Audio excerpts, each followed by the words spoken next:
Buenas tardes. Vamos a desarrollar la unidad número 17 de nuestro programa titulada de los contratos de edición.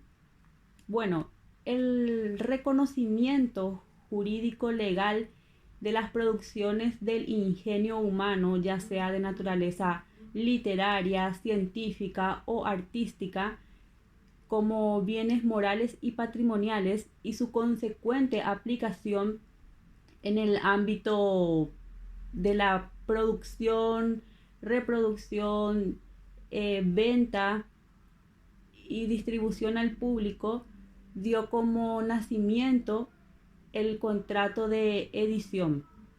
Este contrato de edición recién adquiere autonomía en el siglo XVII. Nosotros tenemos una ley especial que es la ley 1328 de los derechos del autor y derechos conexos que regula la actividad concerniente a los contratos de edición. Nuestro programa pide hablar de una breve definición de lo que es el contrato de edición. Bueno, hablamos de contrato de edición cuando una persona que es el titular del derecho de una obra intelectual, ya sea de índole científica, artística o literaria, le cede a otros esos derechos con el fin de reproducirla, difundirla y venderla posteriormente al público. El artículo 867 de nuestro Código Civil dice que el contrato de edición tiene por finalidad la reproducción uniforme, ya sea de índole literaria, científica o artística, y su difusión posterior y venta al público. Este contrato de edición reviste los siguientes caracteres. Es bilateral porque genera obligaciones recíprocas para ambas partes. Es oneroso porque implica obtener la retribución pecuniaria por parte del autor que está vendiendo su ingenio humano, ¿verdad?, al editor. Y también el editor se beneficia por la compra de esos derechos de edición. Es consensual porque se perfecciona por el consentimiento de ambas partes.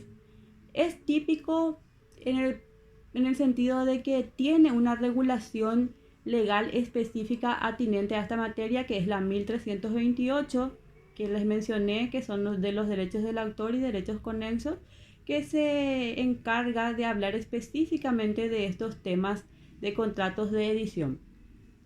Es conmutativo. ¿Por qué es conmutativo? Porque la ventaja o las pérdidas que se obtienen de la celebración de estos contratos ya se estipulan desde el momento de celebración de los mismos. Es decir, si hay beneficios, tanto el editor como el autor de esa obra van a tener beneficios económicos, por supuesto. Y si hay pérdidas, también tienen que compartir las pérdidas recíprocamente. Y no es formal porque la ley no impone formalidad alguna para celebrar este tipo de contratos. O sea, rige el principio de la libertad de formas aquí, que es el típico de los contratos en general. Pide hablar nuestro programa del paralelo con otras figuras jurídicas. Bueno, tenemos con la venta. ¿Cuál es el paralelo que tiene el derecho o los derechos del autor con el derecho de ventas? Bueno, que el fin que se propone el editor es tener la exclusividad de la edición y de la difusión y posterior venta de esos derechos que el autor le ha conferido a ese editor. Sin embargo, los derechos de venta que le confiere el autor de esa obra a otra persona es la de apropiarse de la producción de ese ingenio o de esa intelectualidad que ha salido de su persona. O sea, en palabras más simples, si yo soy la autora de un libro y yo le vendo a una editorial los derechos autorales, o sea, esa editorial es la nueva propietaria de ese ingenio que ha salido de intelectualidad. ¿Por qué? Porque yo le vendí los derechos, ya no soy la dueña yo, sino esa editorial.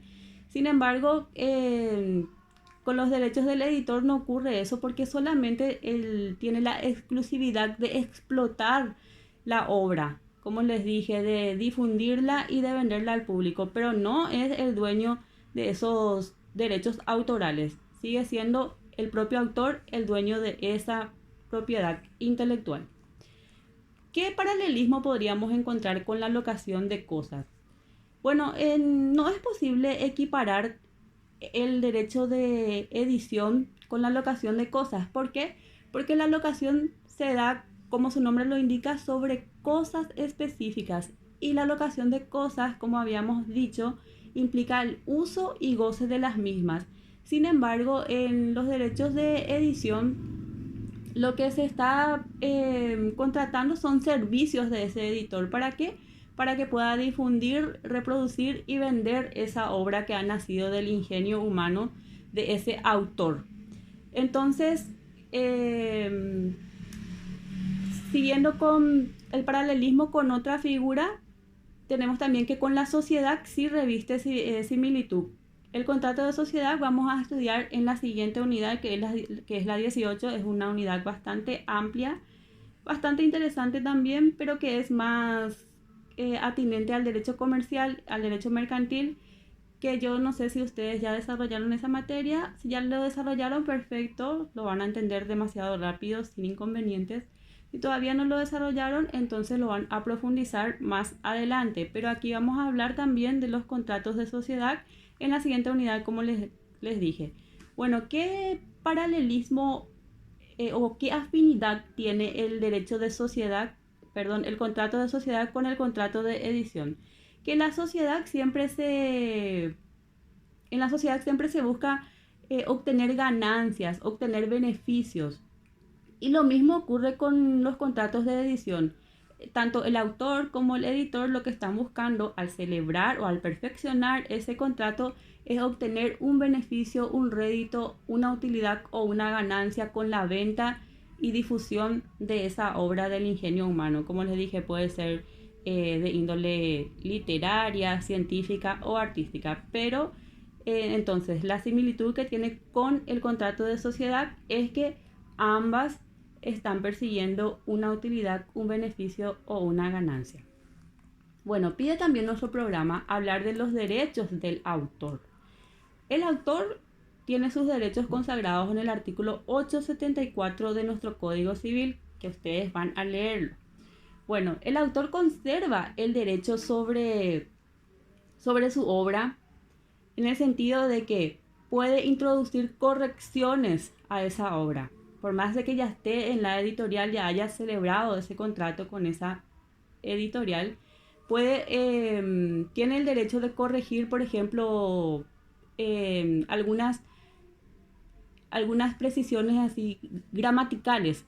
Puede ser que haya errores gramaticales, errores materiales, o también puede, por ejemplo, agregarles algunas fuentes que de repente se les olvidó agregar. Lo que no puede hacer es modificar la obra en sí, porque si no estaría ya acarreando gastos adicionales para ese editor. Entonces, si eso ocurre, la obligación del autor de la obra es reembolsar los gastos que ha realizado para poder realizar esas correcciones dentro de esa obra. Bueno, el autor también tiene obligaciones, tanto como derechos, entonces también obligaciones, ¿verdad?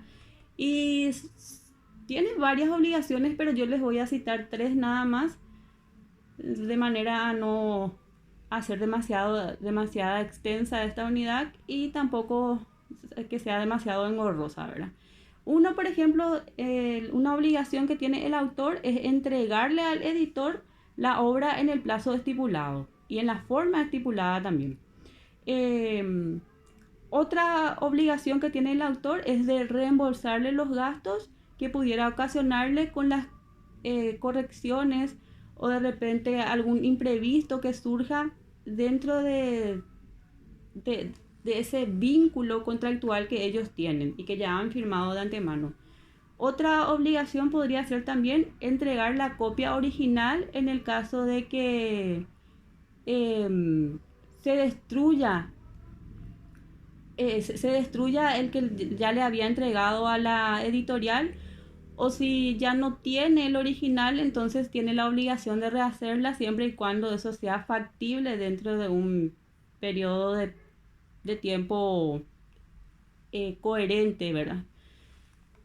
Y así como el autor tiene derechos y tiene obligaciones, el editor también tiene derechos y también tiene obligaciones.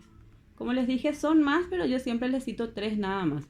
Entre los derechos del editor tenemos que tiene el derecho de efectuar todas las ediciones que le corresponde.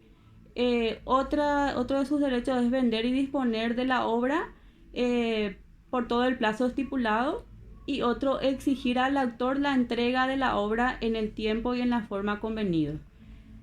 Entre las obligaciones del editor están entre tantas obligaciones que tienen, la de reproducir la obra y venderla al público sin ninguna modificación y en la forma convenida en ese contrato con el autor.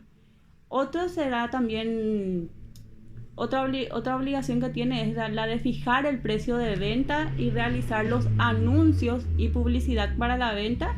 Y otra de las obligaciones también importantes que tiene ese editor para con el autor es la de posicionar a esa obra que el autor le ha conferido la responsabilidad de difundirla, de reproducirla y venderla, posicionarla en buenas condiciones. ¿Para qué? Para que en el hipotético caso de que se agoten esa primera edición, sin ningún problema puedan volver a editarla. Bueno, ¿por qué concluyen este tipo de contratos de edición? El artículo 879 de nuestro Código Civil establece las causales de conclusión de los contratos de edición. Entre las causales están, por ejemplo, la muerte del autor de la obra, la quiebra de la editorial. Puede ocurrir también que de repente ocurran algunas situaciones imprevistas de casos de fuerza mayor, ¿verdad? O casos fortuitos, que puede ser que el autor haya quedado incapacitado, por ejemplo, se haya quedado paralítico y bueno, de repente tenía que irse al exterior, al extranjero, para traer obras y poder completar esa obra que le había vendido a la editorial.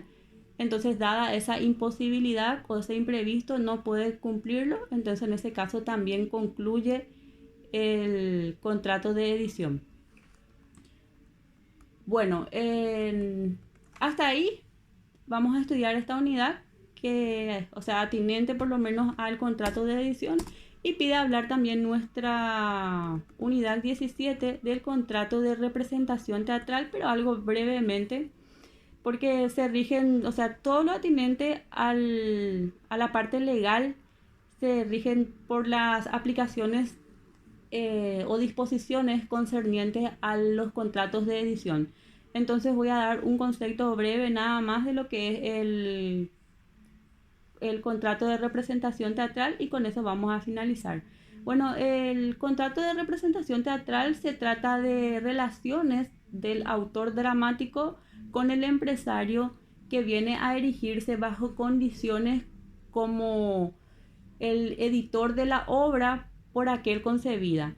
Y bueno, hasta acá esta unidad, y vamos a continuar después con la unidad número 18, que es sociedades. Es una unidad muy linda, es muy importante que ustedes conozcan, y es un poquito más extensa. Bueno, hasta luego.